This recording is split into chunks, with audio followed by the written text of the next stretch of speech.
This video is a brief introduction to Angular React.js observables and their usage. Before we get to the observables, let's talk about pull and push mechanisms. These are two different terms that describe the process of communication between a data producer and a data consumer. The producer refers to an entity or component that generates or creates data. On the other hand, a consumer refers to an entity or component that receives or consumes the data produced by the producer. In a pull-based communication model, the data consumer explicitly requests or pulls data from the data producer when it needs it. The consumer is responsible for initiating the communication and determining the timing and frequency of data retrieval.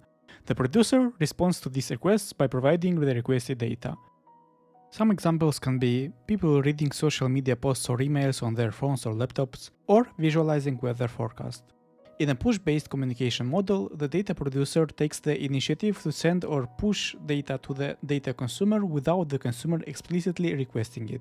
The producer decides when to send the data, and the consumer receives the data as it becomes available. Some examples are receiving sensor data or getting stock market data. To sum up, we can look at this chart of the roles, either active or passive, for producer and consumer in both types of communication. In context of JavaScript, we can say that functions and iterators are examples of pull mechanism, while promises and observables are examples of push protocols. The observer pattern is a popular software design pattern where a subject, also known as the observable or publisher, maintains a list of observers, also known as subscribers, and has a set of methods to interact with them. It provides methods to subscribe and unsubscribe observers, and also includes a mechanism to notify observers of any state changes. The best example is subscribing to a newsletter, and when a new issue is published, the mailman will deliver the newspaper to your home. In JavaScript, observables are often compared to promises. The main differences between the two are number of values emitted, one versus multiple, possibility of unsubscribing and composing when using observables, and sync and async handling for observables and async only for promises. Let's go ahead and play around with observables. First, we create a new Angular component and update the app component to include it. Now, observables are like functions with 0 arguments. So let's create a getCurrentLocation method and inside it log the locating action and return an object with latitude and longitude coordinates. Inside onInit, let's create an object named firstCoordinates, which will be the result of calling the getCurrentLocation method and then log the object. Let's copy and paste the same code and create a new object named secondCoordinates. Let's open up the browser and see the output in console. Now let's achieve the same behavior using observables. It is a common agreement to suffix observables with a $sign for easier readability. So we'll create a new location observable which will be equal to a new React.js observable object, and we'll pass directly the callback which will be executed once an observer subscribes to it. We will copy the same logging and we'll call the next method with the coordinates object. The next method is the equivalent of returning values inside the function. Then we will call the subscribe method on the observable twice and compare the output with the functions. It should be the same. The observable is executed only after calling the subscribe method, so let's test it out by commenting one action and checking out the result.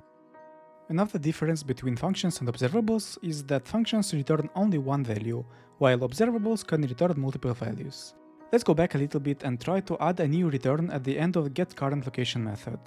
Refresh the browser and see that nothing happens. A function call is interrupted after a return statement and nothing will be executed afterwards. Now let's add the same object inside the new next call in the observable. Notice how both values are passed to the observers. The equivalent of stopping inside an observable will be the complete callback. When working with observables, there are 4 core concepts: creating observables, subscribing to observables, executing the observables and error handling, and disposing the observables. Let's look how all these concepts are handled in code. First of all, let's comment the previous examples.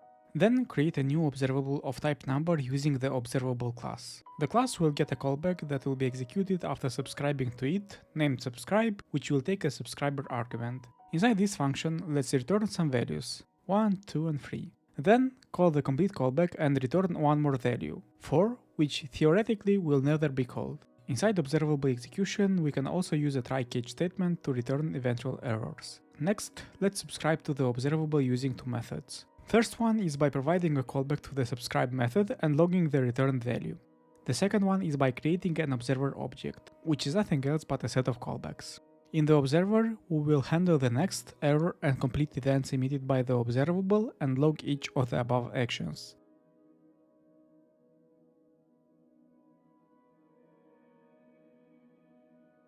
Then we'll go to the top of the component and define a new subscription object. Come back and assign to it the result of calling subscribe method on the observable and providing the observer created before as the argument.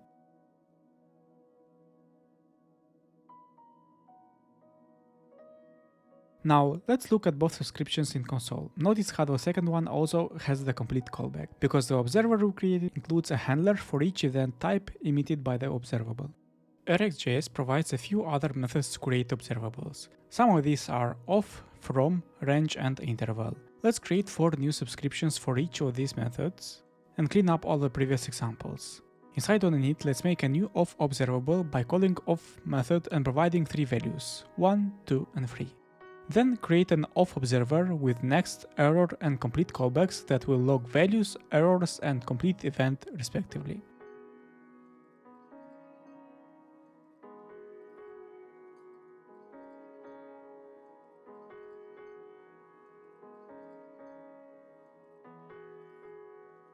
After that, we set the off subscription to the result of subscribing to off observable with the off observer. Test the execution and see the 3 values and complete log. Next, let's reuse the same code and replace the off values with from values. The output is the same, but from took only one array argument. If we change the off to take the same array, we will have only one return value. Next, let's copy-paste and replace the code for the range observable. Range will take 2 arguments, start and end values. Let's run it and see the output. Lastly, let's create a numbers observable using interval function.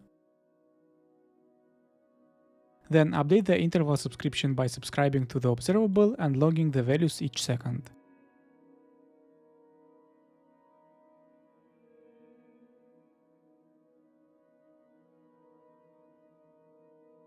The last concept of observables was disposing them. We need to unsubscribe from observables for resource and performance management, preventing unwanted updates and avoiding stale data. So inside destroy hook, let's unsubscribe from all subscriptions we created at the beginning. Test it again, and it works. There are 2 types of observables, hot and cold. Hot observables are like a live broadcast that emits events regardless of whether there are subscribers or not. They produce events independently of the subscribers, and subscribers might miss events if they join late.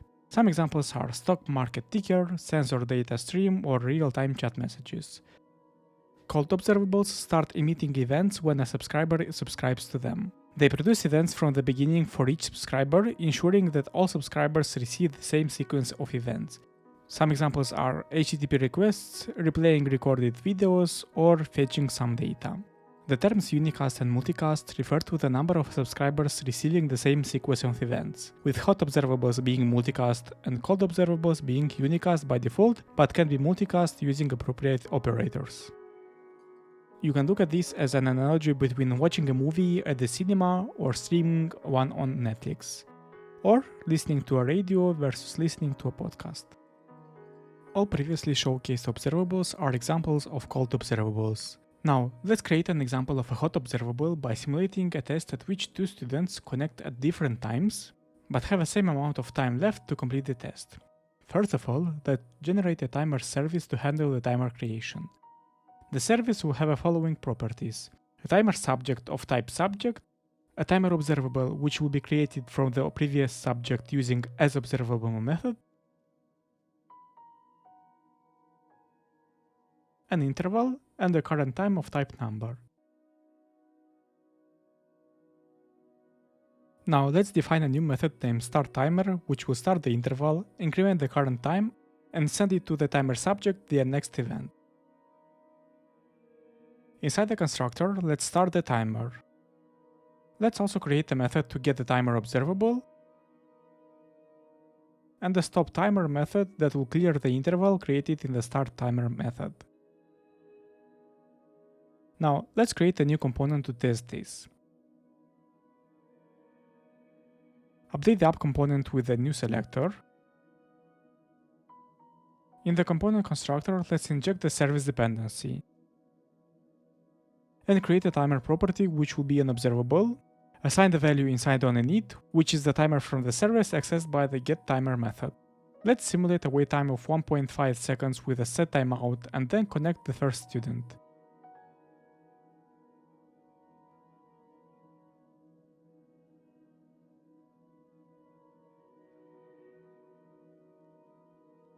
Copy-paste the code and connect the second student after 3.5 seconds. Use the stop timer to stop the test after 10 seconds.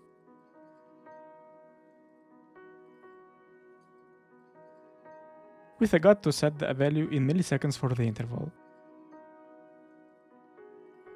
Now everything looks fine. A subject in React.js is a special type of observable that allows values to be multicasted to many observers. This means subjects are capable of broadcasting to multiple subscribers, unlike plain observables. So, a subject is an observable and an observer at the same time. Besides simple subjects, React.js has special subjects like behavior subject, replay subject, and async subject. Let's look at all of these. Let's create a new component, start the app, and update the selector inside the app component once again.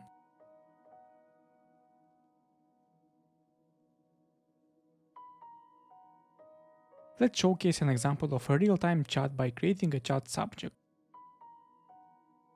Then subscribe a new person named Alice to the chat, and another one named Bob. After that, emit a new value to both subjects. Let's open the browser and see how the message is received by both subscribers. A behavior subject is a type of subject that keeps the last value emitted to its consumers, and whenever a new observer subscribes, it will immediately receive the current value from the behavior subject. For the behavior subject, let's create an example with some settings on the website. The initial value for preferred theme will be light. Inside settings page, subscribe to the subject.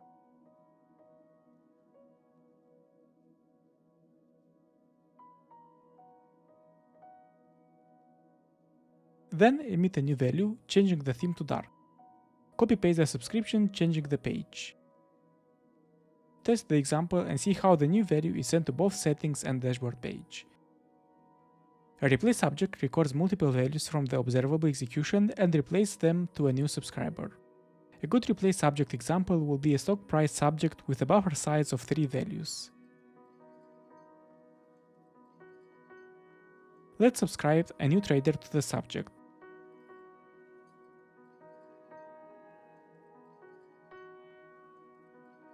Then send 4 random values. And afterwards subscribe the second trader.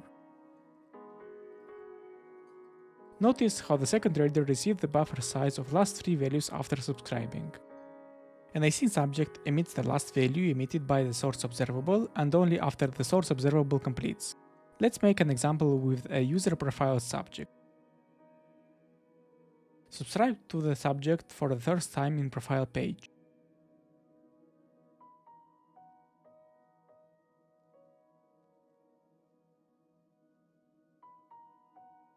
Then emit a value with name attribute, and then add the age and the email as well.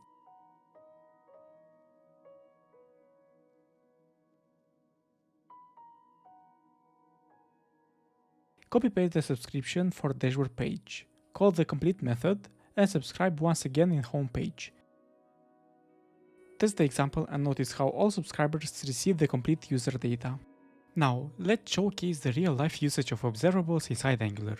We'll make a quick test of Angular HTTP, input changes, and Angular route.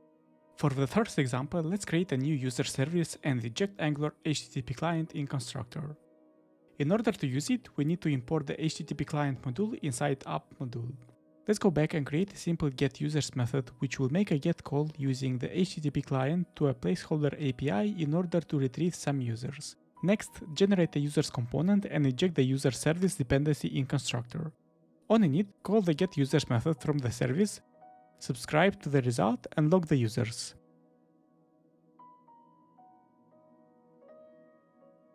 Update the selector in app component.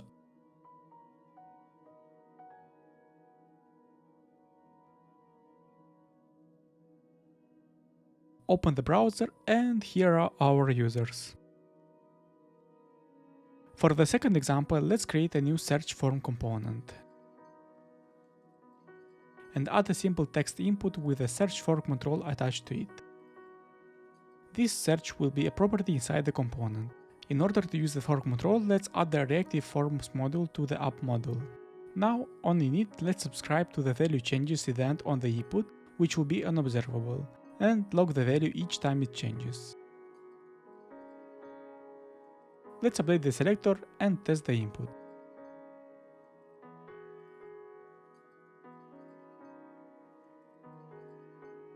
Lastly, let's create a route test component for the route example. Inside the component, create a string search property and a query param subscription.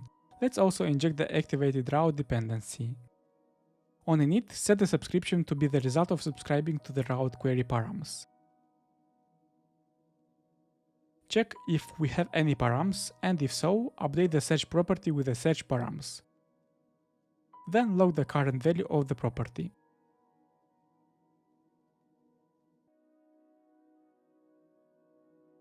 Open the browser and test by specifically sending the search query param. The real power of observables comes with operators and higher order observables, which is a topic of another video.